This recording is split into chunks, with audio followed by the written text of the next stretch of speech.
Pada latihan 43 ini kita coba posting invoice dengan menggunakan logistic invoice verification.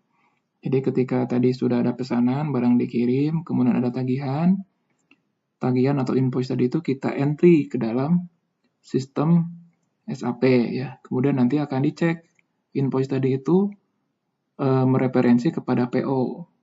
Apakah invoice tadi sesuai atau tidak dengan PO ya. T-code-nya adalah Miro ya. Miro. Nah, tapi kalau kita menggunakan struktur menu di sini ya, logistik, material management, kemudian logistik invoice verification, dokumen entry di sini adalah enter invoice ya. Kita coba, kemudian invoice date-nya kita isi ya.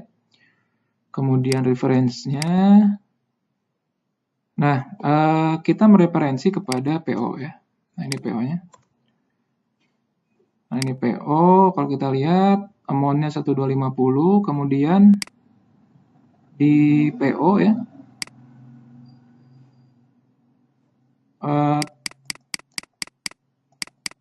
tax-nya adalah 19% ya. Jadi kalau kita buat sama di sini 19% dari 1250, maka hasilnya adalah ini 1487,5 ya, calculate tax-nya. Nah ini jumlah tax-nya 237,50, totalnya 1487,5 ya. Ini termasuk dengan pajak 19%. Sehingga ada balance ya. Balance. Nah, sebelum posting ya kita juga bisa melakukan simulate ya, untuk memastikan bahwa invoice kita ini sudah sesuai ya. Kita simulate. Nah berarti sudah sesuai ya.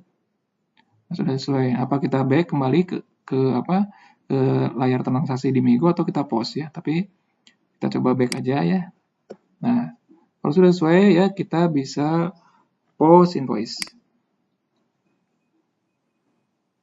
Nah, sesudah di post ya, maka akan muncul di kiri bawah keterangan bahwa invoice sudah berhasil dibuat ya dengan nomor sekian ya.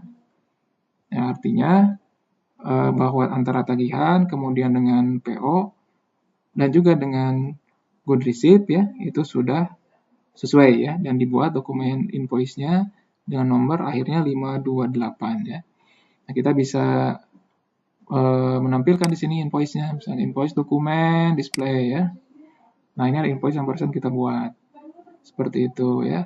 Kemudian seperti sudah dijelaskan juga bahwa posting invoice ya juga akan mengupdate finansial ya, accounting ya, sehingga kita bisa mengecek transaksi accounting seperti apa ya. Ini dengan menggunakan follow on dokumen ya, follow on dokumen, kemudian kita pilih accounting dokumen di sini ya.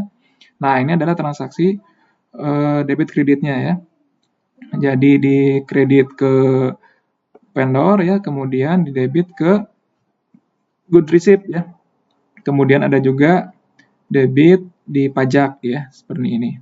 Nah, berarti kita ada tambahan utang ya ke vendor Baltus ya, sebesar 1487,50 ya. Kemudian di akun stok kita ada tambahan ya, 1250 ya. Kemudian pajak ya, 237,50 ya. Baik, demikian. Silakan kalau ada yang mau ditanyakan terkait logistik invoice verification ya.